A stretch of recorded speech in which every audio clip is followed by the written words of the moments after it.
Todos nós passamos por situações.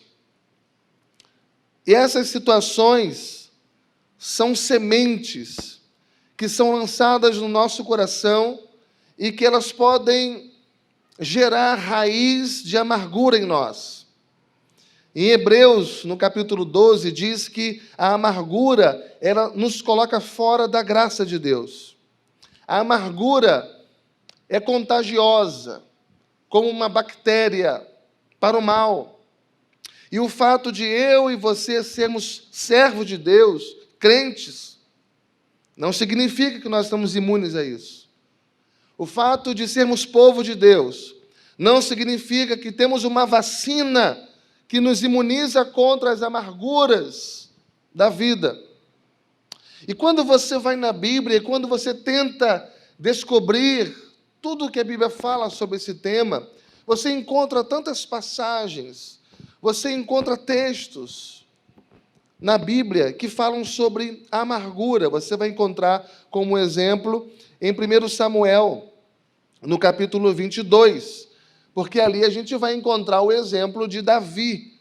Davi, a Bíblia diz que ele é um homem segundo o coração de Deus, mas ele viveu um problema de perseguição na sua vida, e aquela perseguição, aquela calúnia, aquilo gera no coração de Davi uma grande amargura. E Samuel 22, versículo 1 e 2 diz: Davi retirou-se dali e se refugiou na caverna de Adulão.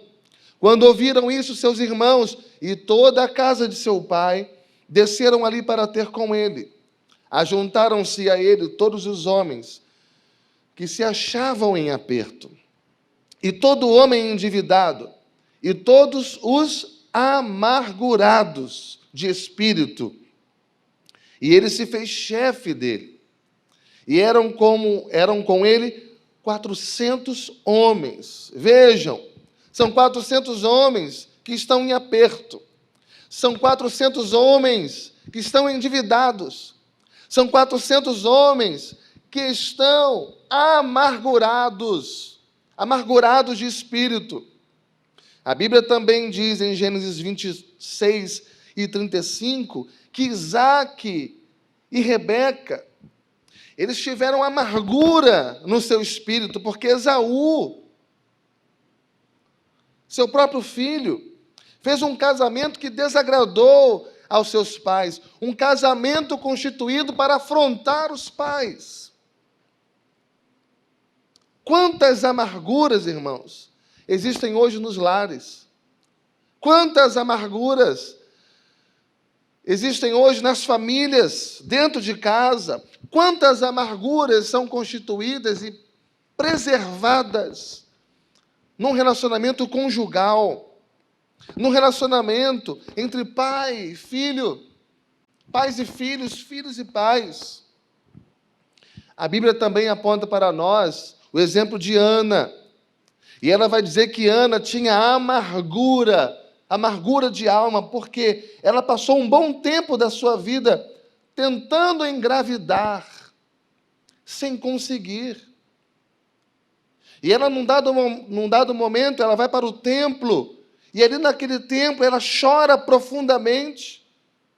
Em 1 Samuel, no capítulo 1, versículo 10, diz que naquele momento ela estava com amargura de alma, porque Deus estava privando esta mulher de ter um filho. A Bíblia também aponta para nós o caso de Noemi, que saiu da sua cidade e foi para outra cidade em busca de uma vida melhor, em busca de um novo tempo. E ela com a sua família tentando fugir da fome, tentando fugir da crise. Elas vão para um outro lugar, porque havia rumores de que as coisas estavam indo bem lá. E quando ela chega naquele lugar, com a família, ela, em pouco tempo, ela perde o seu esposo. Pouco tempo mais, ela perde um filho. E pouco tempo depois, ela perde o seu outro filho. Perde o marido e perde os 2 filhos. Eles morrem. E ela então volta para Belém, ela volta para a sua cidade de origem. E ela diz: olha, não me chamem mais de Noemi. Agora eu quero que vocês me chamem de Mara. E o significado de Mara é amarga, amargura, amargurada. Não me chamem de Noemi, de ditosa, de feliz. Não, me chamem de amargurada, de Mara, porque eu sou uma mulher amargurada de espírito.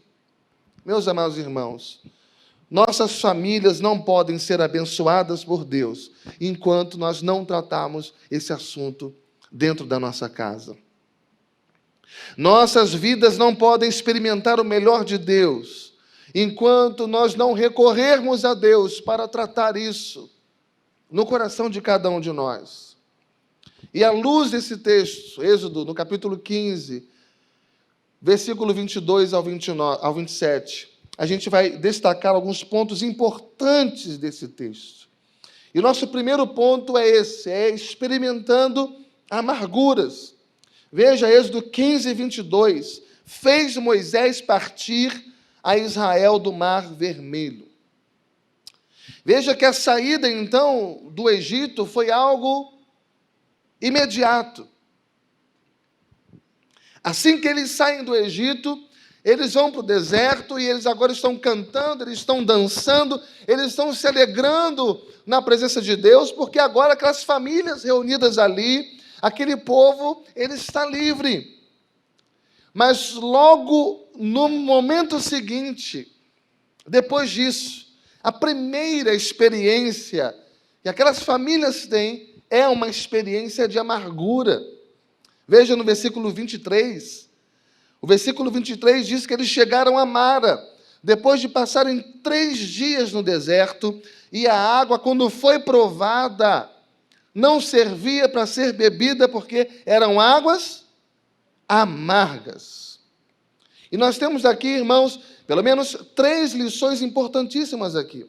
A primeira lição, que nós não podemos descartar, é que foi Deus quem conduziu aquele povo para aquele lugar.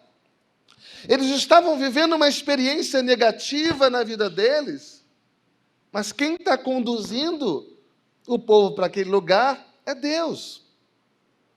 Moisés está orientando o povo, está conduzindo o povo, mas Moisés está recebendo a orientação direta de Deus.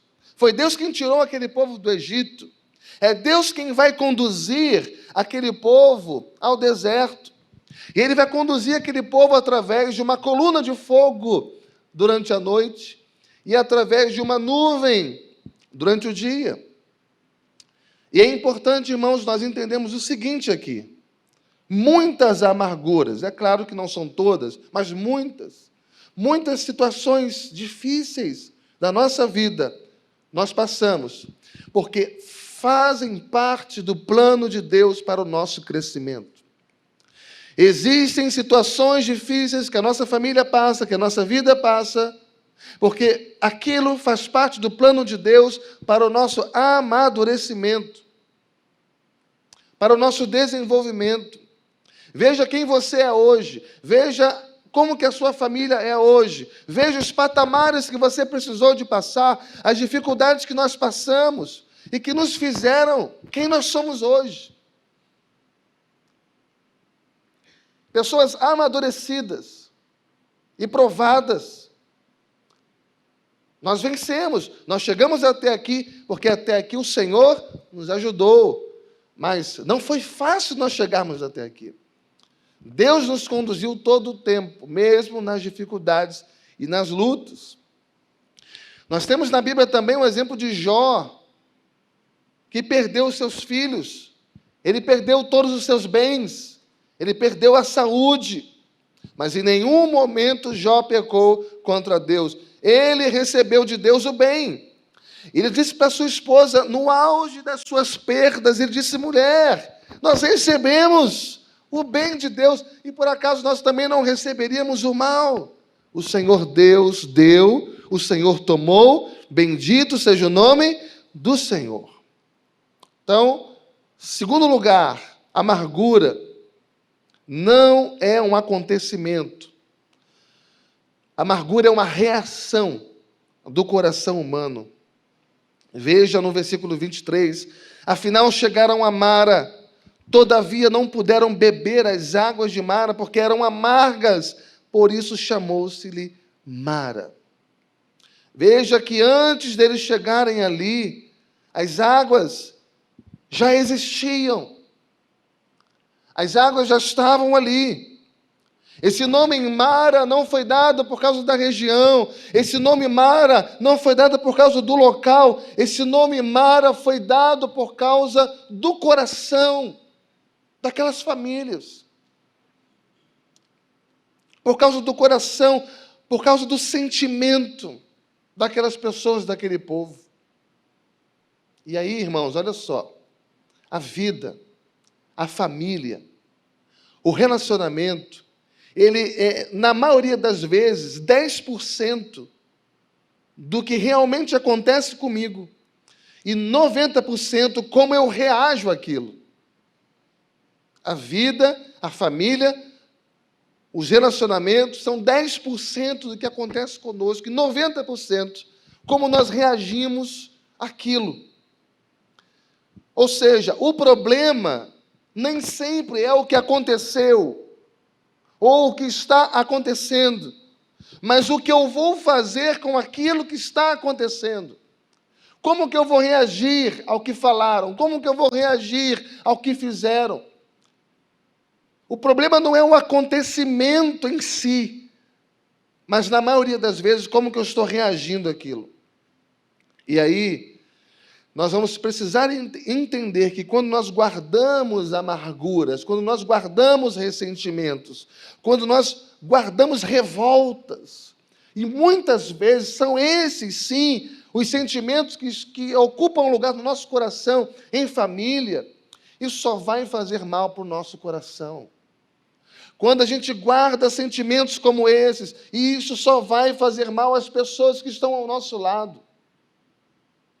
Quantas famílias não estão bem até hoje, por problemas mal resolvidos lá no passado, mas com consequências que reverberam até esses dias. E a amargura pode se transformar numa raiz. E quando se fala em raiz, é porque ela dá fruto.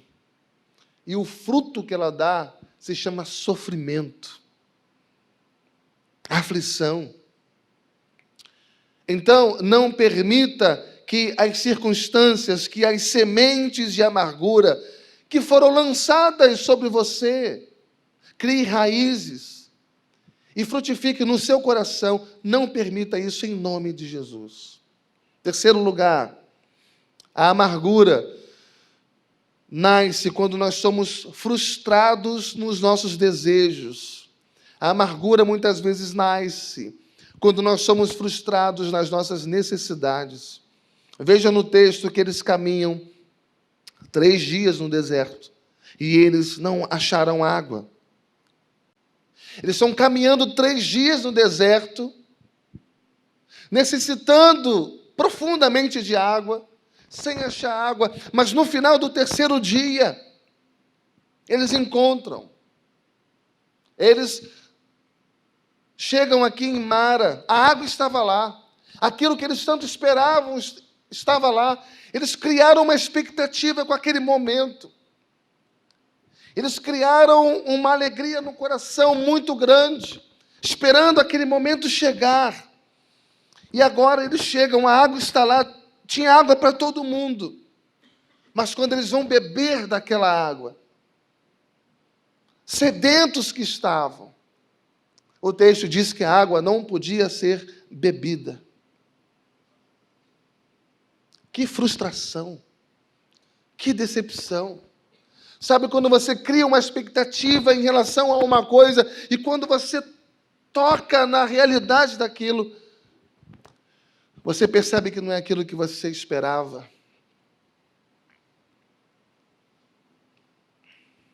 E com isso eu aprendo que toda a frustração que eu tenho na minha vida, de quando eu crio expectativas irreais a respeito das pessoas, acerca das circunstâncias, isso pode trazer decepção ao meu coração. Quantas decepções nós passamos, principalmente na família, principalmente nos nossos relacionamentos, quantas decepções nós passamos porque nós queremos que aquilo que nós tanto desejamos satisfaça as necessidades do nosso coração. E necessidades essas que, na maioria das vezes, são pecaminosas, porque Tiago, no capítulo 4, versículo 3, diz que a gente pede e não recebe, porque a gente pede mal. E Deus vai nos provando em pontos essenciais na nossa vida. Deus pediu para Abraão o sacrifício de Isaque. Um filho tão esperado, foi criado toda uma expectativa em relação a essa criança. E quando Deus dá, agora Deus está pedindo de volta.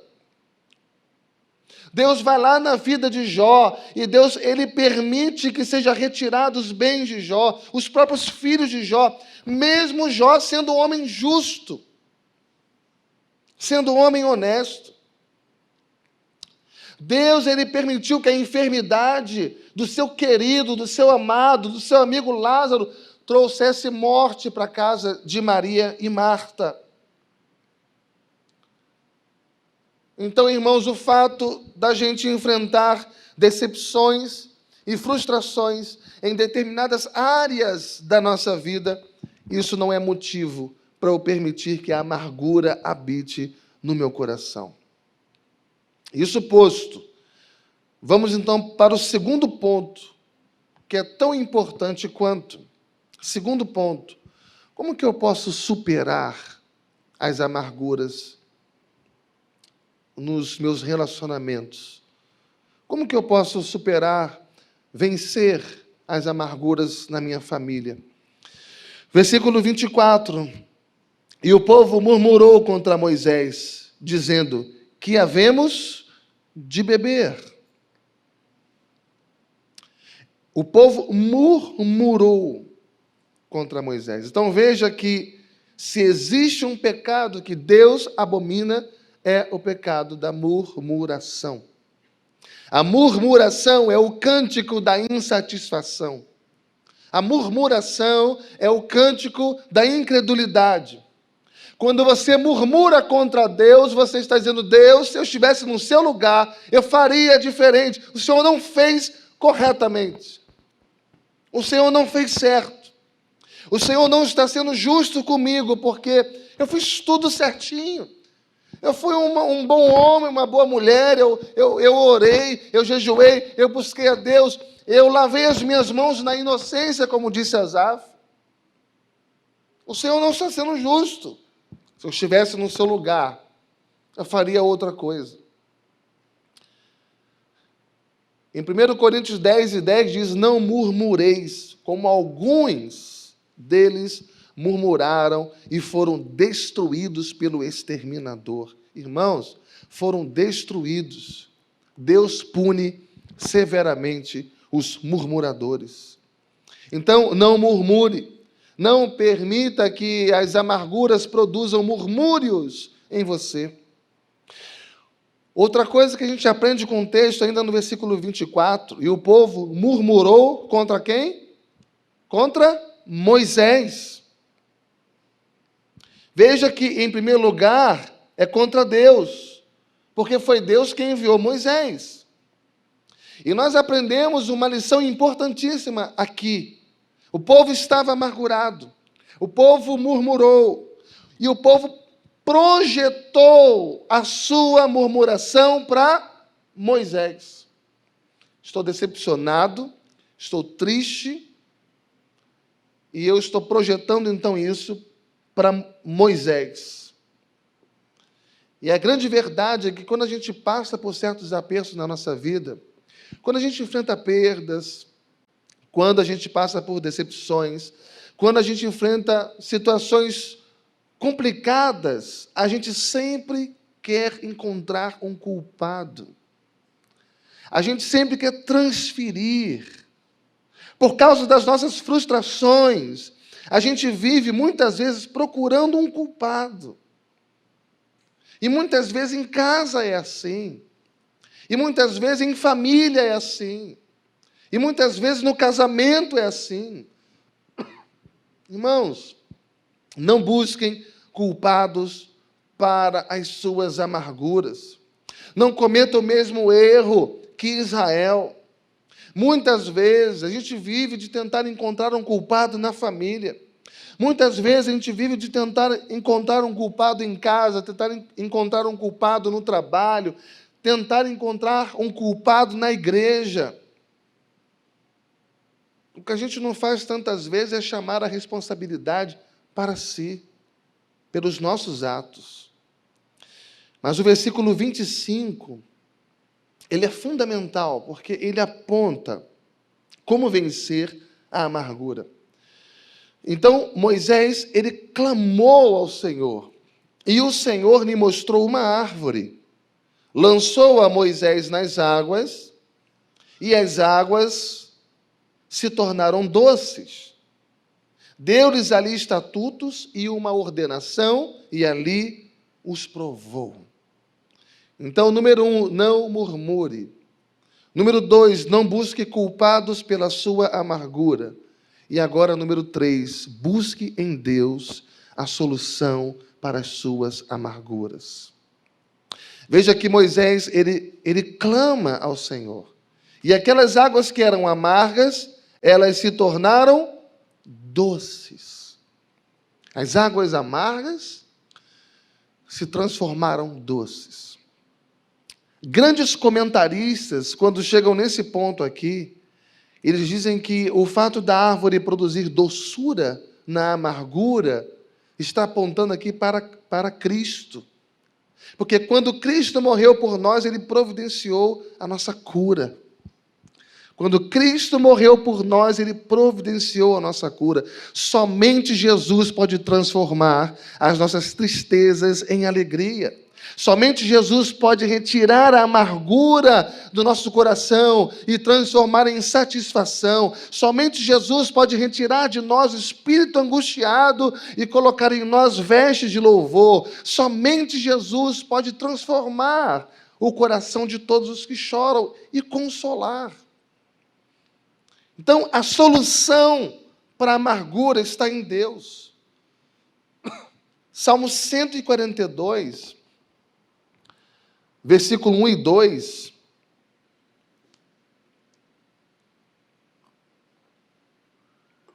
diz assim: ao Senhor ergo a minha voz e clamo.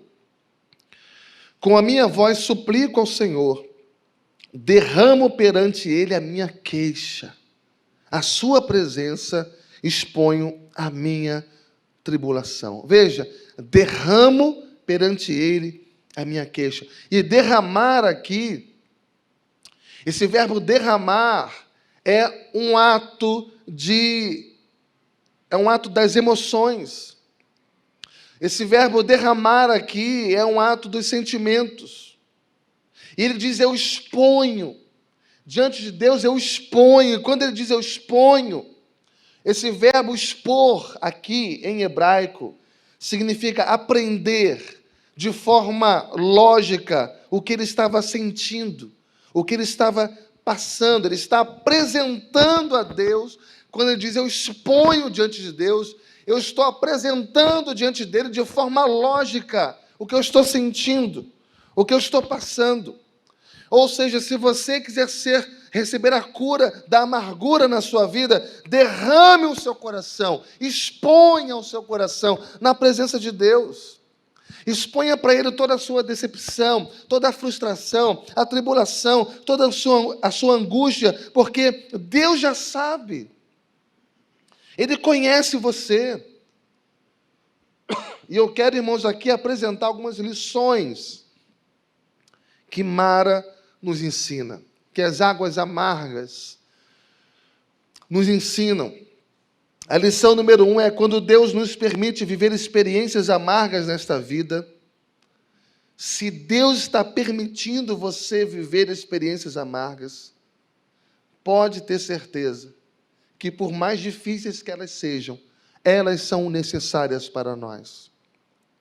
Você é filho de Deus, filha de Deus, somos povo de Deus. Ele conduz a nossa vida. E se Ele está permitindo nos passar, Ele sabe que a gente precisa de passar por esses certos tipos de dificuldades. Número 2, nós podemos buscar em Deus a cura. Ele cura a gente. Nós servimos um Deus que cura. Nós servimos a um Deus que sara. Amém, irmãos? Número 3, nas amarguras, a nossa fé é provada. Nas amarguras, a nossa fé é provada. Versículo 25. Deu-lhes ali estatutos e uma ordenação, e ali os provou. Você já pensou se toda essa dificuldade que você está passando, no seu casamento, na sua família, no seu lar, na sua vida, já parou para você pensar se tudo isso não é uma provação? Não é Deus que está provando você? E você está orando, está pedindo para Deus remover de você? E a impressão que a gente tem com certas coisas que acontecem na nossa vida é que aquilo nunca passa. Talvez é porque a gente não entendeu, Deus está provando. E quando Deus prova, Ele espera que a gente seja aprovado. E você está pedindo, Deus, tira. Deus diz, não, meu filho, eu estou provando você. Estou provando a sua fé. Estou provando a sua resiliência. Estou provando a sua fidelidade. Quantas vezes a gente ora como Paulo, Senhor, retira de mim esse espinho. Mas Deus está provando. E se Deus está provando, Ele não vai remover aquela situação de nós. Ele vai dizer, não, meu filho, eu não vou remover de você esse problema. Eu vou fazer diferente. Eu vou aumentar a minha graça na sua vida. Em vez de tirar você do problema, eu vou te abastecer, eu vou transbordar de graça sobre você. A minha graça te basta, o meu poder se aperfeiçoa na tua fraqueza. Quanto mais provado, mais dependente de Deus eu sou. E ali os provou, diz o texto no versículo 25. Então, Deus começa a avaliar, Deus começa a trabalhar a qualidade de fé daquelas famílias. Deus começa a trabalhar a qualidade de fé daquele povo. E, irmãos, a maneira que Deus tem de nos qualificar, a maneira que Deus tem de nos fazer desenvolver e crescer, e produzir amadurecimento em nós, e produzir um crescimento em nós, é através das provações. Você não vai amadurecer, não vai crescer, não vai conquistar, não vai vencer nos happy hours da vida, nos momentos bons e felizes e alegres, quando tudo vai indo bem. Não, são nas provações, nas lutas, nas dificuldades, nos apertos, nas tempestades da vida, que você vai conservando a sua fé, que você vai insistindo em buscar a Deus, que você não abre mão da fidelidade, você vai perseverando, e está doendo, e você está insistindo, e está machucando, e está decepcionando, mas você está colocando tudo aquilo diante de Deus, e você não desiste de buscar a Deus, mas insiste, porque sabe que sem Ele você nada pode fazer, e aí Ele vai amadurecendo você, e você vai crescendo, vai se tornando mais forte, e aí você vence. Só que não para, porque agora você vai estar pronto para a próxima etapa. E aí parece que começa tudo de novo, porque a nossa vida é de luta em luta. A luta é uma marca na vida do homem. Enquanto estivermos aqui nessa vida, nesta terra, a gente vai passar por aflições, mas o Senhor vai nos ajudando e a gente vai vencendo de glória em glória. Sempre através das provações. Mas a segunda lição que Mara nos ensina é que nas amarguras da vida, a gente também aprende a praticar a palavra de Deus. Veja, ainda no versículo 25, deu-lhes ali estatutos e uma ordenação. Deu-lhes leis e ordenanças. Deu-lhes a palavra. E eu gosto disso, irmãos, porque na escola de Deus, em primeiro lugar, Ele aplica a prova. E só depois Ele dá a lição. Nas escolas formais, a gente sabe, não é assim. A gente sabe que normalmente o professor ele dá o conteúdo. Não é isso? Ele vai te ensinando, ele te dá a lição. Você vai aprendendo. Ele vai te ajudando e você vai compreendendo. E só depois ele aplica a prova. Mas na vida cristã não é assim. Não se iluda. Na vida cristã não é assim. Na vida cristã, Deus te dá logo a prova. E se você estiver desligado, você fica sem saber o que fazer. Se você não estiver ligado, você fica sem entender o que está acontecendo. Como assim? Eu não entendo isso, eu não compreendo isso. Eu estou passando pela prova. Mas o que foi que houve? Mas só depois, ele vai lá e ele te ensina. Aí você fala, puxa vida, agora eu estou entendendo tudo que eu passei. Quantas vezes você já não passou por situações de aperto, e lá na frente você falou, agora que eu estou entendendo. Porque você passou pela prova para depois você aprender a lição. Agora, uma coisa eu estou certo.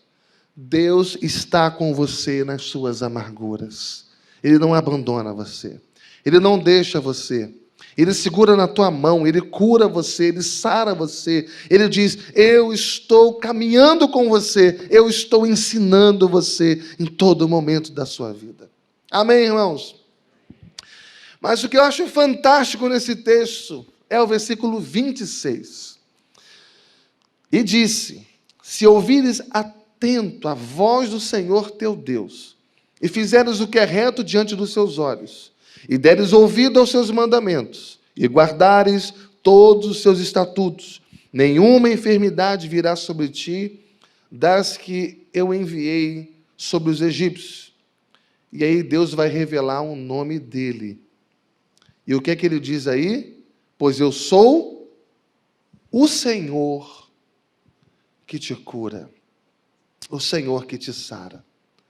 Jeová Rafá, eu sou o Deus que te cura, o Deus que te sara. Então, podem vir as decepções da vida, podem vir as frustrações. Nós podemos sim enfrentar grandes provações na nossa vida. Nós podemos passar sim por grandes tribulações na nossa vida. Mas eu não vou permitir que isso crie amargura no meu coração, porque eu sirvo a um Deus que me cura, eu sirvo a um Deus que me sara. Isaías 61 diz, o Espírito do Senhor Deus está sobre mim, porque o Senhor Deus me ungiu a pregar boas novas aos quebrantados. Ele me enviou a curar os quebrantados de coração, a proclamar libertação aos cativos, a pôr em liberdade os algemados, e a pregoar o ano aceitável do Senhor, e o dia da vingança do nosso Deus, e a consolar todos os que choram. Como que Jesus fez isso? Isaías 53 responde, Ele levou sobre si todas as nossas dores, Ele levou sobre si todas as nossas transgressões, todos os nossos pecados Ele levou sobre si, e o castigo que nos traz a paz estava sobre Ele.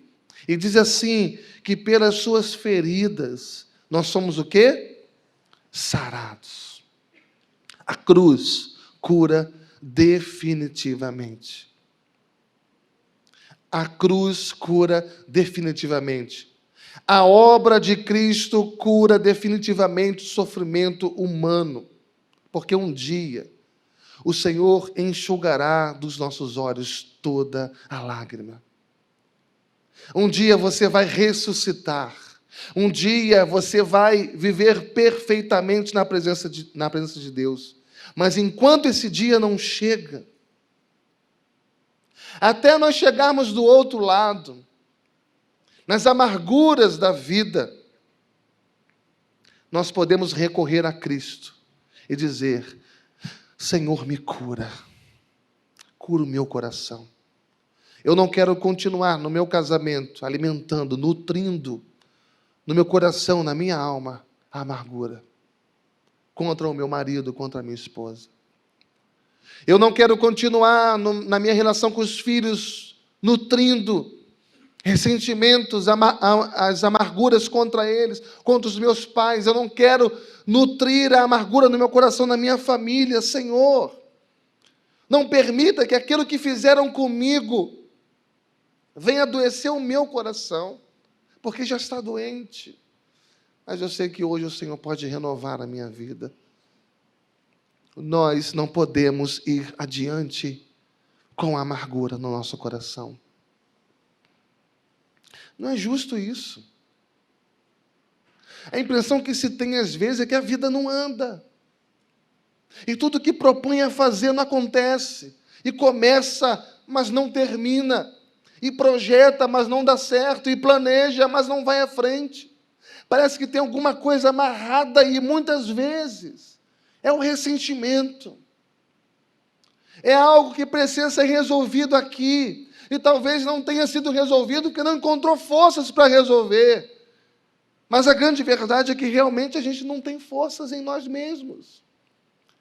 Mas Jesus pode tudo. Tudo que você precisa, você encontra na presença de Jesus. A cura que você precisa. A restauração que você precisa.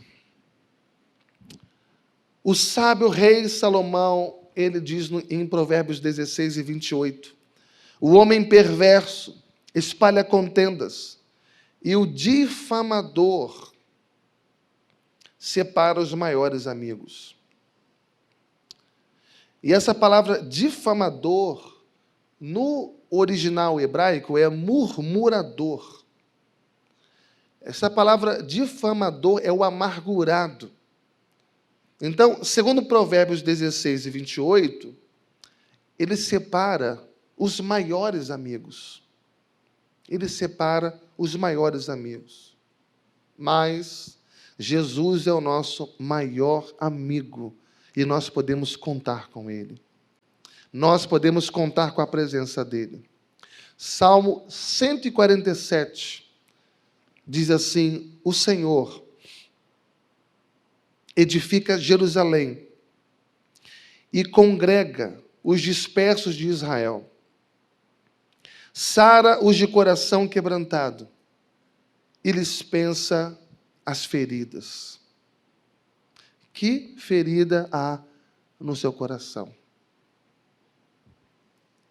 Que ferida há no seu coração? Será que é uma ferida chamada amargura? Será que é uma ferida chamada ressentimento? Será que é uma ferida chamada falta de perdão?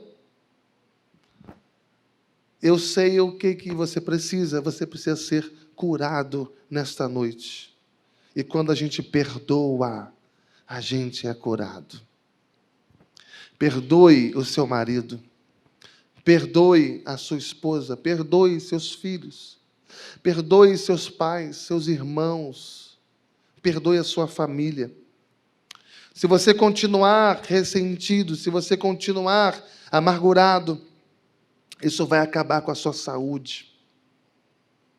Isso vai acabar com a sua saúde física. Isso vai acabar com a sua saúde mental. Vai acabar com a sua saúde emocional.